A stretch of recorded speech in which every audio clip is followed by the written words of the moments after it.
Mesdames et messieurs, bonsoir. Merci d'avoir choisi RTI1. Voici les grands titres de ce 20h.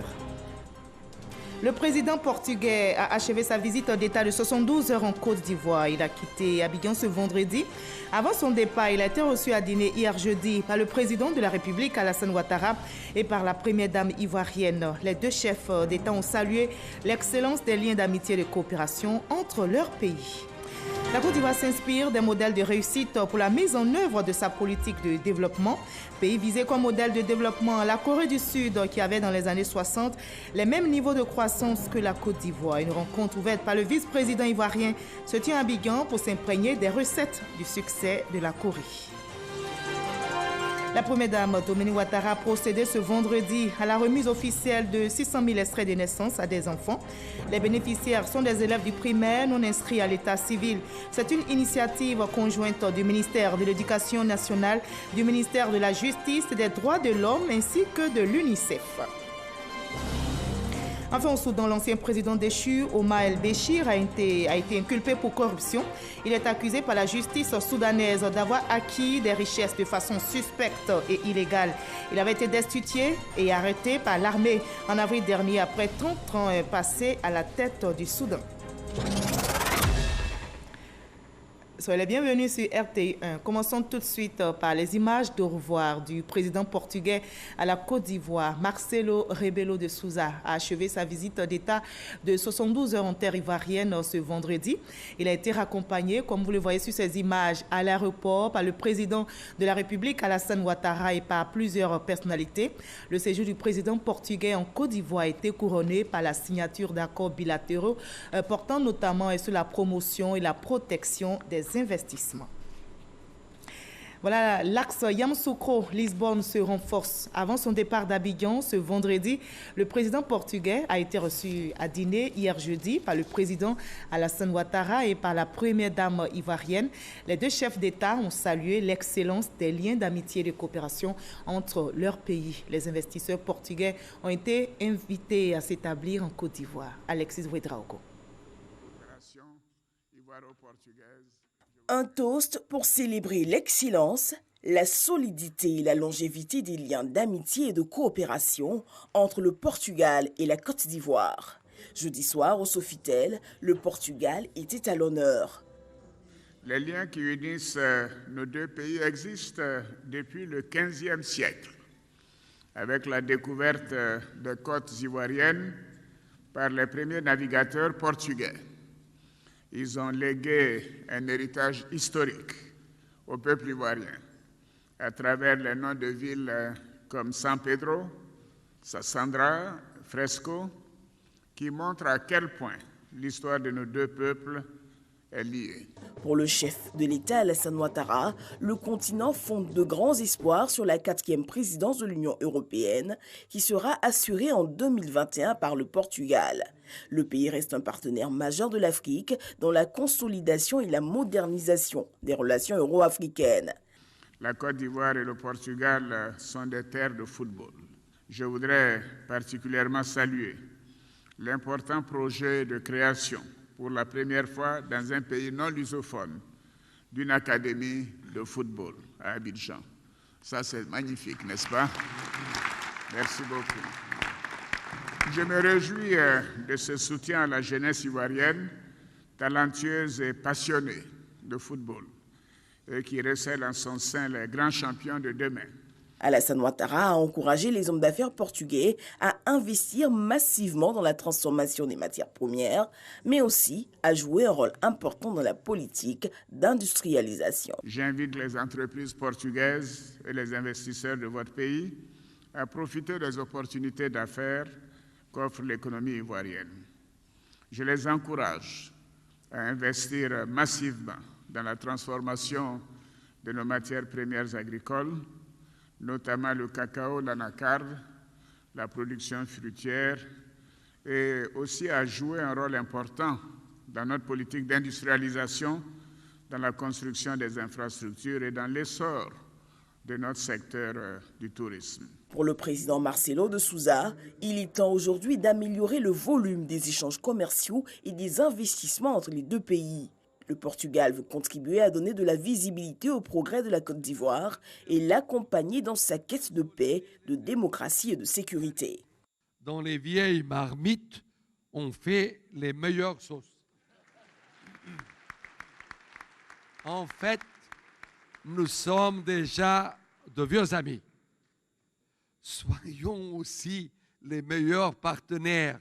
Nous sommes bien conscients que pour réaliser plus de choses ensemble, le Portugal avait besoin d'une présence permanente en Côte d'Ivoire. C'est dans ce contexte que j'ai pu annoncer aujourd'hui, officiellement, la réouverture de l'ambassade du Portugal en Côte d'Ivoire l'année prochaine. Cela va nous permettre de consolider les efforts réalisés et d'ouvrir de nouvelles perspectives.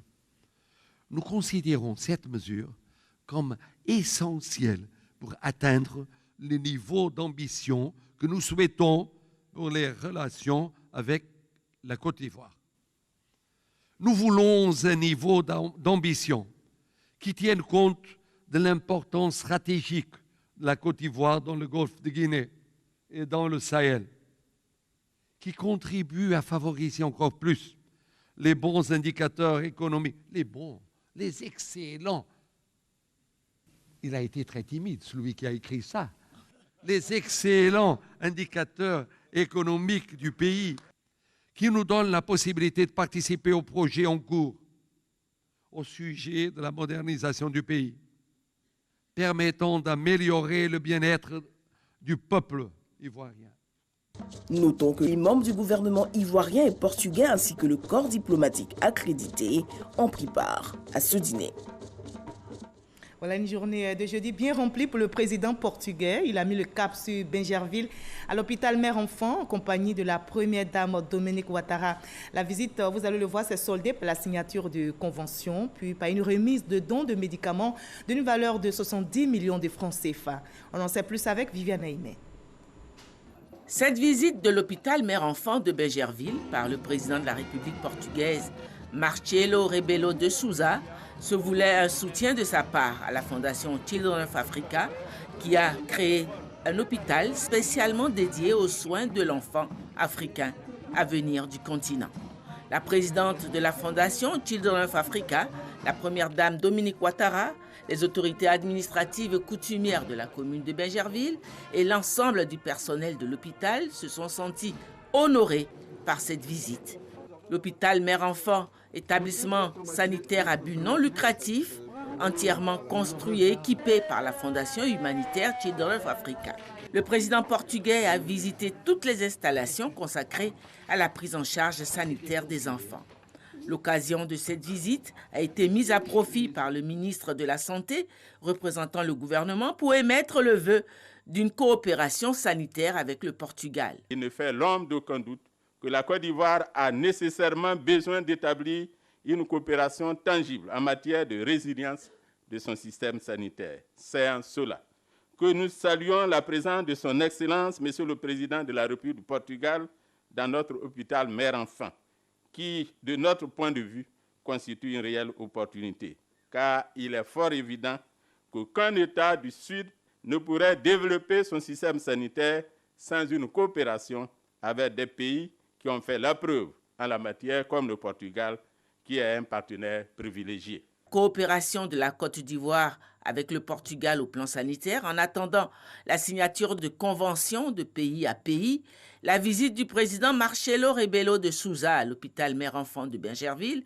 a été accompagnée par la signature d'une convention de coopération entre l'hôpital mère-enfant de Bingerville et l'hôpital central de Lisbonne, et par la signature d'une convention pour un don de médicaments d'une valeur de 70 millions de francs offert par le laboratoire pharmaceutique portugais Bial. La première dame de Côte d'Ivoire a vivement remercié le président portugais pour l'honneur et l'intérêt manifesté pour le travail accompli par l'hôpital mère-enfant de Bingerville. Excellence, Monsieur le Président, à travers votre visite de ce jour, vous témoignez de ce que nous partageons cet idéal, à savoir la santé et le bien-être des populations, particulièrement les femmes et les enfants. À cet effet, Je souhaiterais vous remercier de la signature de ces 2 conventions signées avec votre pays. Je me réjouis que la coopération qui naîtra de la signature de ces accords permettra sans nul doute d'aider à endiguer la mortalité du couple mère-enfant en Côte d'Ivoire, comme vous l'avez si bien réussi dans votre pays. Je souhaiterais également vous remercier pour le don de médicaments d'une valeur de 70 millions de francs CFA qui permettront de soigner les nombreux patients démunis que nous recevons chaque jour ici. Le président portugais a pour sa part exprimé son admiration à la première dame pour le travail accompli par sa fondation Children of Africa à travers l'hôpital mère-enfant. Il a assuré que son pays, le Portugal, est ouvert à une coopération sanitaire avec la Côte d'Ivoire. Je comprends très bien la signification de votre geste. Cet hôpital, cette œuvre, ce rêve, cette mission qui n'a que démarré. Plus de 400 personnes travaillant ici. C'est un monde, gérer ce monde. Et des centaines de mères qui arrivent, et des enfants qui arrivent. On les a vus. Mais en même temps, espoir. Et j'ai entendu dire, on coopérait avec les Français, on va maintenant coopérer aussi avec les Portugais. Ah, ça me rend doublement heureux. Alors vous savez ce qu'on fait aussi de très bien chez nous, en tant que médecin, d'infirmière, de gens qui travaillent et travaillent tous les jours, chaque jour. On va mettre ensemble nos efforts. Le Portugal, pays en pleine expansion économique, selon les classements de l'OCDE, est devenu le premier pays en termes de réduction de la mortalité infantile et se classe parmi les pays qui ont une espérance de vie en forte progression. Le président portugais Marcelo Rebelo de Sousa a été fait citoyen d'honneur. Il a reçu le parchemin et les clés de la ville d'Abidjan des mains du gouverneur Robert Begremombe. Il a élevé au rang de chef traditionnel Achan en l'intégrant dans la génération des Dugbo Yéhou avec comme nom de règne Akbo qui signifie amour, charité, dévouement. Voilà, la coopération Lisbonne-Yamoussoukro se renforce aussi dans le domaine de l'économie. Des entrepreneurs du secteur privé du Portugal et de la Côte d'Ivoire ont organisé une rencontre d'affaires. C'est la 5e du genre. L'objectif, c'est de visiter les acquis, les améliorer et surtout ouvrir de nouveaux chantiers de coopération économique, comme nous le rapporte Noël Nyagno. C'est une nouvelle phase dans une très longue amitié. Voilà. Situer toute la portée stratégique de ce 5e forum économique Côte d'Ivoire-Portugal, souligné par le président portugais lui-même. Une 60aine de chefs d'entreprise portugais est à Abidjan pour ce nouveau départ. La CGECI, Confédération générale des entreprises de Côte d'Ivoire, a battu le rappel de ses troupes pour donner à cette volonté politique affichée les gages de son succès. Dans cette optique, privés ivoiriens et portugais ont visité les 3 années d'intense activité avec des acquis notables pour la partie ivoirienne. On est en 2019, on a plus de 20 entreprises qui sont présentes physiquement en Côte d'Ivoire, donc qui ont une présence productive ici à Abidjan ou ailleurs, mais dans la Côte d'Ivoire. Et ce qu'on a vu, je crois ce qui est le plus impressionnant, c'est qu'on a doublé en l'espace de 3 ans le nombre d'entreprises portugaises qui font des affaires avec la Côte d'Ivoire. Renforcer ces acquis, les consolider, devient une exigence pour le nouvel essor à donner à cette coopération économique où chacun doit jouer sa partition. Et pour cause. Il n'y a pas d'amitié unilatérale. Non. Une amitié n'est jamais un monologue. C'est toujours un dialogue. Vous savez comme nous sommes. Parfois très directs, très ouverts. Sachant les limites, mais aussi les possibilités. Et tout faisant pour correspondre. Sur cette base, la CGECI a formulé un vœu. Notre organisation est donc ouverte à collaborer avec le secteur privé portugais pour ensemble saisir toutes ces opportunités. Elle est également ouverte à poursuivre l'effort de co-construction manifesté ce jour à l'occasion des rencontres B2B qui, nous espérons, déboucheront sur d'excellents partenariats d'affaires ou sur des alliances stratégiques entre entreprises ivoiriennes et portugaises. Pour ma part, je rêve de voir très rapidement de nouvelles entreprises de droit ivoirien à capitaux portugais ou mixtes grossir les rangs de notre confédération très bientôt. Le vice-président Daniel Kablan-Decan, lui, a souligné les fondements de l'attractivité de l'économie ivoirienne. Investir en Côte d'Ivoire, c'est aussi la perspective de pouvoir conquérir des marchés potentiels de l'UEMOA, plus de 100 millions d'habitants, de la CEDEAO, plus de 300 millions d'habitants, et bientôt, après la signature en juillet, la mise plutôt en fonctionnement de la ZLECA, donc la zone de libre-échange au niveau continental, au niveau africain, avec 1,2 milliard d'habitants. À cet égard, des témoignages et partages d'expériences d'entreprises portugaises sur l'attractivité de l'environnement des affaires, la profitabilité des investissements dans notre pays, où sont été livrés, nous a-t-on dit, dans le cadre donc de ce forum. Je puis vous donner l'assurance que pour sa part, l'État de Côte d'Ivoire ne ménagera aucun effort pour faciliter la conclusion effective de partenariats d'affaires entre nos deux pays. Les bases de la très longue amitié sont posées avec un nouvel acquis, l'ouverture très prochaine en Côte d'Ivoire de l'ambassade du Portugal. Voilà, je rappelle que le président portugais a achevé sa visite d'État de 72 heures ce vendredi en Côte d'Ivoire. Il a été accompagné, vous l'avez vu, à l'aéroport par le président de la République, Alassane Ouattara. Son séjour en terre ivoirienne a été couronné par la signature d'accords bilatéraux portant notamment sur les investissements. Dans l'actualité également, la Côte d'Ivoire s'inspire des modèles de réussite pour la mise en œuvre de sa politique de développement. Pays visé comme modèle de développement, la Corée du Sud, qui avait dans les années 60 les mêmes niveaux de croissance que notre pays. Une rencontre se tient donc à Abidjan pour tirer des leçons et apprendre des recettes du succès des Sud-Coréens. La réunion ouverte ce matin par le vice-président Daniel Kablan-Decan est une initiative de l'État ivoirien soutenue par la Banque mondiale. Le reportage de Kolo Koulibaly dans nos prochaines éditions. Je l'annonçais dans les titres, 6 000 élèves du primaire non inscrits à l'état civil ont maintenant le sourire. Ils viennent d'obtenir des extraits de naissance. La remise officielle de ces actes a été faite par la première dame, Dominique Ouattara, et c'est une initiative conjointe du ministère de l'Éducation nationale, de la Justice et des droits de l'homme ainsi que de l'UNICEF.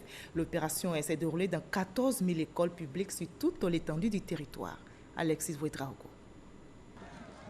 En 2017, près de 40% de l'effectif total des enfants du primaire en Côte d'Ivoire n'étaient pas enregistrés à l'état civil. Une situation préoccupante qui a interpellé le gouvernement et donné naissance à une initiative conjointe gouvernement-UNICEF. Ce vendredi à Niamey, la première dame de Côte d'Ivoire, Dominique Ouattara, a procédé, sous le regard du garde des Sceaux, à la remise officielle de 600 000 extraits de naissance de ses élèves, à la grande joie des parents et des tout-petits.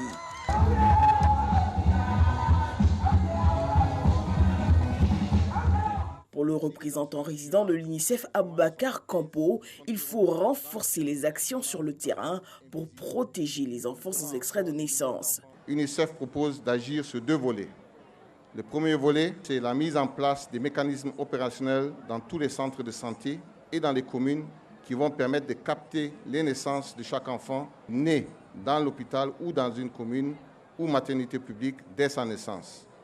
Le second volet est celui qui nous réunit ici ce matin, c'est-à-dire pouvoir, avec des mesures flexibles, régulariser la situation de tous les enfants non déclarés à l'état civil, ceux qui sont à l'école et ceux qui sont en dehors de l'école. À sa suite, la ministre de l'Éducation nationale, Kandia Camara, a rappelé le devoir premier de l'État, donner une identité légale à tous ses enfants. Un enfant orphelin peut trouver des parents adoptifs, mais un citoyen absent de l'état civil est un être qui n'a pas d'existence officielle. Aujourd'hui, ce sont 630 748 élèves qui sont déclarés à l'état civil, résorbant de moitié les 1 165 325 élèves sans acte de naissance que nos services ont identifiés selon les statistiques scolaires 2016-2017. Le garde des Sceaux, ministre de la Justice, Enchant Bilé, a pour sa part lui interpellé les parents sur l'indispensable nécessité de déclarer toutes les naissances. Je voudrais lancer un appel aux parents d'élèves et à tous les parents en général pour qu'ensemble soit relevé le défi de la déclaration de tous les enfants à l'état civil, car un enfant non déclaré à l'état civil est un enfant sans existence juridique et un enfant exposé à tous les abus, un enfant sans droit et à risque d'apatridie. Heureuse de présider cette cérémonie, la première dame Dominique Ouattara a fait des dons importants d'équipements et de vivres et non-vivres. Elle a surtout déploré la situation d'enfants dépourvus d'acte de naissance et ainsi exposés à la déscolarisation. Je me réjouis que cette opération spéciale de déclaration de naissance des élèves à l'état civil ait été un succès. Et nous espérons qu'une deuxième phase aura lieu très bientôt pour atteindre la totalité des enfants non déclarés. Il n'est pas possible de construire une nation forte sans accorder une attention toute particulière à la vie de nos enfants. Ils sont l'avenir de notre pays et ce sont eux qui, demain, contribueront à son développement. Chaque enfant de Côte d'Ivoire a droit à une bonne éducation, à notre protection et à beaucoup d'amour. Je m'y engage en tant que mère, en tant que première dame de Côte d'Ivoire et en tant que présidente du Comité national de lutte contre la traite, l'exploitation et le travail des enfants. Et la sensibilisation, elle doit s'intensifier. À ce jour, 89% des enfants nés en ville sont enregistrés à la naissance, contre 60% pour ceux en milieu rural. Voilà, vous venez donc de voir que plus de 600 000 enfants, élèves du primaire non déclarés à l'état civil, ont le sourire puisqu'ils viennent d'obtenir des extraits d'actes de naissance. Nous changeons de décor, de sujet aussi. Nous partons maintenant pour l'Assemblée nationale où le ministre de la Construction, du Logement et de l'Urbanisme était face aux députés, membres de la commission Recherche scientifique, technologie et environnement. Bruno Koné-Nabagné a présenté le projet de loi instituant le Code de la construction et de l'habitat. Et ce nouveau code devrait régler, entre autres, la question des constructions anarchiques. Il a été adopté à l'unanimité des députés, comme nous l'explique Konaté Moussa. Construction précaire et à risque, effondrement d'immeubles causant des pertes en vies humaines, des inondations dans les quartiers lors des saisons des pluies. Ces situations ont pour origine le non-respect des règles de construction. Le gouvernement ivoirien veut apporter une solution à ces problèmes. Le pays se dote d'un nouveau code de construction et de l'habitat. Le projet de loi est adopté en commission par les députés. Ce code qui vise à régir au niveau législatif et réglementaire les domaines de la construction et de l'habitat a été conçu autour des axes principaux ci-après. L'actualisation des différents textes au regard des normes actuelles de construction et de l'habitat, l'harmonisation des normes existantes, la vulgarisation et le respect des règles de construction et de l'habitat. Le projet de loi instituant code de la construction et de l'habitat renforce l'efficacité des services et structures impliqués dans le contrôle et la sécurisation des bâtiments. Il prévoit également des amendes et sanctions pénales en cas de non-respect des règles de construction. L'objectif est de prévenir les catastrophes et aboutir à un meilleur aménagement de l'espace urbain. Ce texte permet également d'intégrer des évolutions dans le secteur. Évolutions pour prendre en compte la sécurité des personnes, la sécurité des travailleurs, la coordination des chantiers, le certificat de conformité, donc désormais exigé après la réalisation d'un ouvrage. Le présent projet de loi envisage la création de structures dont le Conseil national de la construction, de l'habitat et de l'urbanisme et les commissions régionales de la construction, de l'habitat et de l'urbanisme. Ces structures devront appuyer les activités du ministère dans la mise en œuvre des politiques nationales d'urbanisation. Et plus loin, la nouvelle est tombée ce vendredi à Malabo, en Guinée équatoriale. La 55e assemblée annuelle de la BAD, couplée à la 46e assemblée annuelle du Conseil des gouverneurs du Fonds africain de développement, se tiendra en 2020 en Côte d'Ivoire. L'information a été donnée à la clôture de la 54e assemblée annuelle de la BAD, qui a également élu la ministre ivoirienne du Plan et du Développement, Nialé Kaba, au poste de présidente du Conseil des gouverneurs de la BAD. Par ailleurs, le président de la BAD a annoncé sa candidature à la tête de l'institution en 2020. Le ministère de la Communication et des Médias dit non aux affichages irréguliers et interpelle les auteurs à stopper leurs activités qui ne sont pas conformes aux règles en vigueur. Pour faire passer son message, le ministre Sidou Touré a tenu une réunion avec les éditeurs et les entreprises exerçant dans le domaine. L'assainissement du secteur s'impose pour le rendre plus compétitif. Et l'actualité, c'est aussi les entretiens de Yamoussoukro. C'est un rendez-vous d'échange et de partage d'expériences pour favoriser le développement inclusif par la liberté d'expression. L'initiative est du district autonome de Yamoussoukro et la première édition s'est tenue hier jeudi avec comme thème la Côte d'Ivoire à l'ère des robots et de l'intelligence artificielle. Léon Brou pour le reportage. Avec entre autres son architecture moderne, ses écoles de formation d'élite, Yamoussoukro, possible creuset scientifique pour le développement de la Côte d'Ivoire. Conclusion des entretiens de Yamoussoukro, ce premier rendez-vous d'échange et de partage d'expériences pour booster le développement à l'initiative du district autonome. Allons-nous passer par tous les stades ou passer directement du stade où nous sommes au stade de l'utilisation maximale de l'intelligence artificielle? C'est le prochain défi des décideurs africains. Il est temps que la Côte d'Ivoire se saisisse de ce problème. Il est temps que la Côte d'Ivoire conduise des réflexions sur ce problème pour éventuellement proposer des solutions.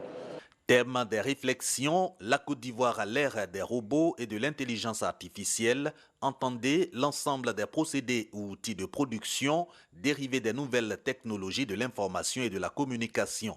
Experts français et ivoiriens sont unanimes. Exemple à l'appui, cette révolution, encore incapable de le substituer, est une chance pour l'homme. L'intelligence artificielle, elle va permettre d'améliorer spectaculairement l'accès des populations à l'éducation, à la santé, à l'économie. L'intelligence artificielle va faire disparaître des emplois, surtout les emplois les moins qualifiés, les emplois répétitifs ou les emplois dangereux, mais elle va créer beaucoup plus d'opportunités dans le codage, mais aussi dans tous les services annexes qu'il va falloir implémenter pour pouvoir bénéficier de cette intelligence artificielle-là. Autre révélation, l'intelligence artificielle s'accommode d'Internet. Comment alors en profiter pour développer l'Afrique quand moins de 2 Africains sur 100 ont accès à Internet, faute d'infrastructures?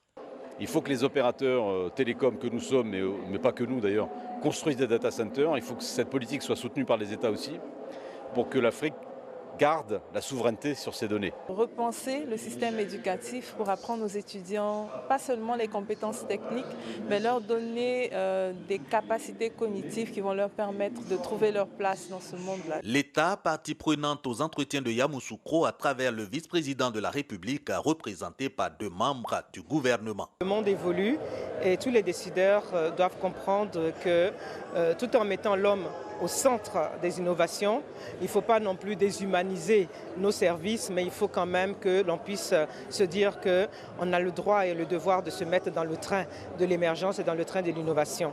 Quels sont les schémas directeurs laissés par le président Houphouët qu'on peut réactualiser ou qu'on peut appliquer maintenant? Et c'est à cet exercice-là que nous nous sommes livrés. Et il était de bon ton d'entendre toutes les propositions grâce à l'intelligence artificielle. Nous ferons le compte rendu à Monsieur le vice-président et au gouvernement, mais je peux vous dire que nous partons satisfaits.